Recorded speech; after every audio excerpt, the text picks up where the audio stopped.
Following immediately are the news, weather, sports, and the full-length musical The Singing Marine, co-starring Dick Powell, Doris Weston, and Alan Jenkins. Luby Chevrolet, making news wherever cars are sold. In Boston, New York, Baltimore, and Miami presents Ralph Renick and the 11 o'clock news.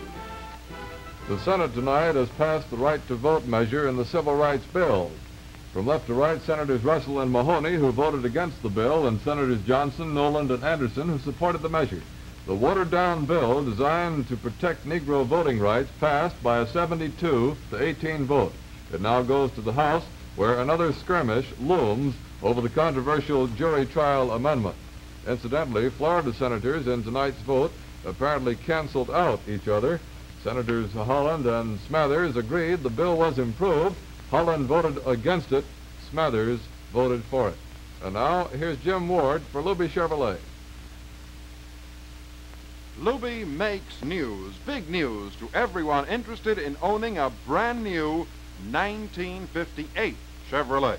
Because Luby, and only Luby, offers you a chance to be among the first to own a new 58 Chevrolet. The price, only $99 plus freight, federal excise, and local taxes. Yes, only Luby can do it, and here's how. Buy your 1957 Chevrolet now during Luby's big 19th anniversary sale.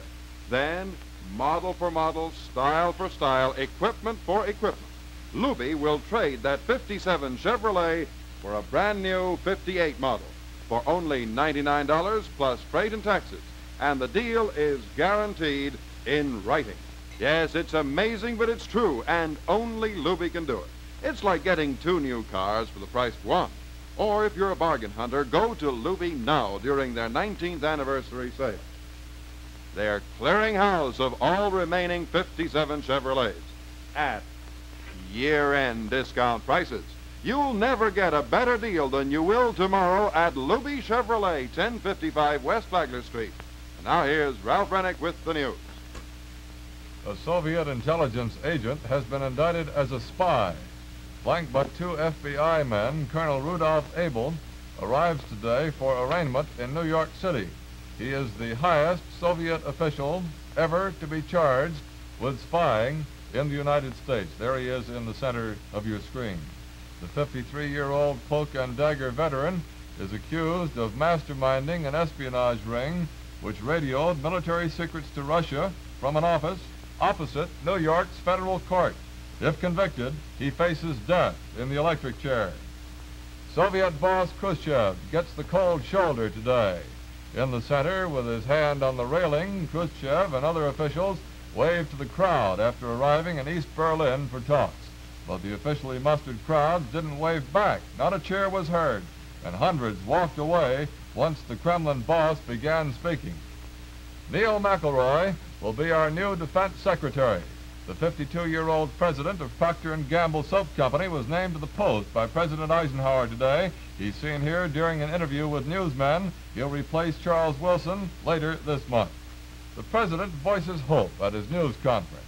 Mr. Eisenhower gestures as he tells newsmen he has the utmost hope that Russia will agree to the new Western proposals made last week. He says any progress on the open skies inspection plan would be the greatest ray of hope since he's been in the White House. New York labor racketeer Johnny Dio takes the witness stand before Senate investigators tomorrow. They'll question him about his association with Teamsters Union Vice President James Hoffa.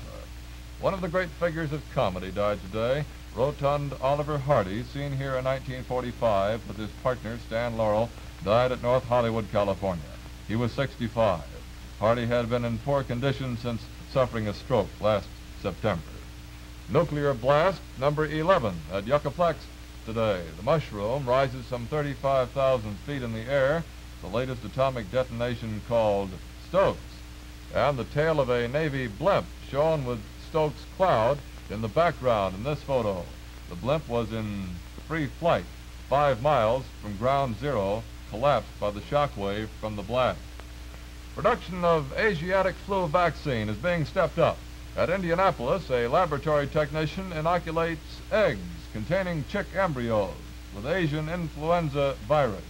The company hopes to produce about 5 million doses a month by August 15th. An old man with a rifle is making a stand against the United States Army. Military police and U.S. Marshals are trying to get 82-year-old John Prather off his ranch in New Mexico. The Army wants to add it to a missile range, but the old-timer has threatened to shoot anybody who comes into his house. The government tonight figuring out its next move.